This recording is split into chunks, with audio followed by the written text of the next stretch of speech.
U.S. labor unions, their history, rise and fall, by Mohammed Zahir, www.trcb.me/Zahir.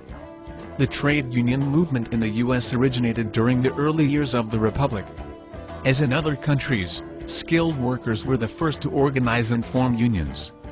During the 1790 South, unions were formed by the carpenters and shoemakers of Philadelphia, the tailors of Baltimore, Maryland, the printers of New York City, and groups of crafts workers. The first nationwide federation, the National Trade Union, was founded in 1834, but it was short-lived. Unions resumed their growth after the revival of business in the 1840s and early 1950s. Organization was stimulated by the decision of a Massachusetts court, Commonwealth v. Hunt, 1842, that strikes to improve labor conditions were lawful. The growing local unions sought again to combine, but instead of trying to set up a federation like the National Trade Union, they concentrated on forming national unions of workers in the same craft. Post-Civil War growth. The Civil War altered the situation drastically. The National Labor Union (NLU), a federation of national and local unions and of city federations, was founded in 1866. Your article could be in this broadcast. Visit trcb.com to find out how. Within 2 years it had more than 600,000 members. The NLU leadership, however, through a moderate emphasis on political action, alienated many of the constituent unions. 1869 Knights of Labor.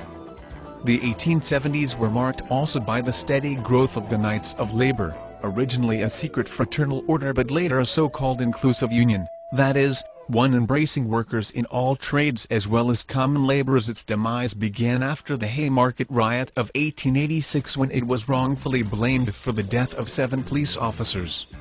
1881 American Federation of Labor. The American Federation of Labor (AFL) was formed and elected as its first leader Samuel Gompers. The initial membership of the AFL was estimated at about 316,000 workers grouped in 25 national unions. Unlike Knights of Labor, AFL confined itself to the pursuit of specific, attainable goals, such as higher wages and shorter hours.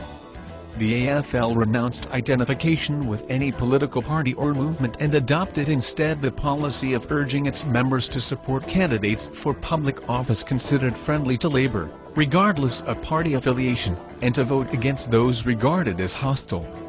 The expansions of industrial activity. By 1904 more than 2 million workers were members of trade unions.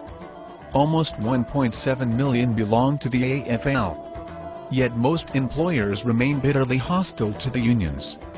However, many industries began to accept collective bargaining with unions as normal. In 1905 the Industrial Workers of the World (IWW), which publicly adopted the revolutionary trade union principles of syndicalism, was organized in Chicago. The IWW never had more than about 100,000 members, but it conducted numerous strikes, many marked by bloodshed.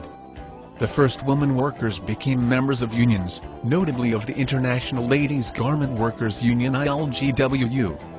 The state of Massachusetts enacted 1912, the first minimum wage law in the U.S.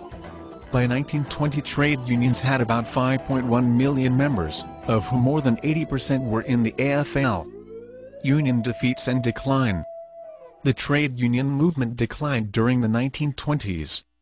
A major influence in the decline was the severe post-war depression of 1921–2. The conservative craft unionist leadership of the AFL was unwilling to consider revision of its principles to open membership to non-craft workers that also weakened the labor movement. Taking advantage of the weaknesses of American trade unionism, many employers acted vigorously to forestall organization of their employees. Among other measures, they moved their establishments to areas lacking trade union traditions. Abrogated existing collective bargaining agreements and refused to sign new ones. Required their employees to sign so-called yellow dog contracts binding them not to join unions and induced them to join instead company-controlled employee associations. And engaged in paternalistic practices, such as the establishment of health and welfare plans, as a means of making unionism seem less desirable.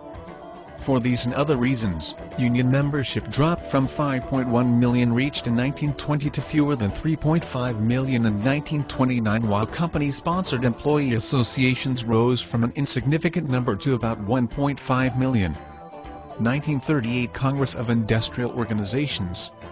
In 1935 a group of union leaders within the AFL led by John L. Lewis, President of the United Mine Workers of America, formed the Committee for Industrial Organizations CIO for the purpose of conducting a unionization campaign in the mass production industries. In 1938 CIO became a permanent independent federation called the Congress of Industrial Organizations. The new federation comprised 32 international unions. By 1940 the total number of union members had risen to about 8.5 million. 1955 the AFL-CIO. Meanwhile the AFL and the CIO, concerned with a climate of opinion much less favorable to labor than that prevailing in the 1930s and 1940s, had moved steadily toward unification. The two organizations merged in December 1955 to form the American Federation of Labor and Congress of Industrial Organizations, thus healing a 20-year breach in the American labor movement. The head of the AFL, George Maney, became the first president of the new organization. He took steps to promote ethical practices, expelled corrupt union leaders and unions from AFL-CIO such as Teamsters. The unions during the 1950s were able to increase membership and achieve gains such as v. increased wages, v. 40 hours or less work per week, v. the so-called right-to-work laws, v. generous provision of fringe benefits including paid holidays, vacations, and sick leave, company-financed insurance, pension, health, and welfare plans, and automatic wage increases that were adjusted to rises in the cost of living. v. promoting civil rights non-discrimination, though not until in the late 1960s. Current status. Numerically union membership in the United States has increased dramatically since the 1930s. However, as a percentage of the labor force, it peaked 25% around 1960 and has been falling since. At present only about 15% of the civilian labor force are union members, 20 million out of 135 million, including public sector unions like AFSME. The decline of the unions is attributed to 1. Lack of public and political support. 2. Globalization of the economy. 3. Booming economy 1980s to 1990s. 4. Deregulation of industries. 5. Increased labor participation of women. 6. Illegal immigration. By 1995, when John J. Sweeney became president of the AFL-CIO, prospects for organized labor had dimmed considerably. AFL-CIO membership had shrunk to 13 million, and members of all labor unions made up less than 1/6 of the U.S. labor force, down from 1/3 in 1955.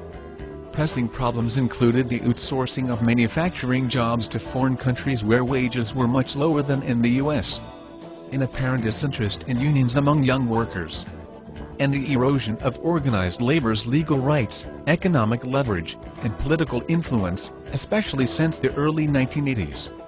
Unions were faced with the need to engage in concession bargaining or buybacks, particularly in the manufacturing industries, resulting in wage reductions and the curtailment of fringe benefits.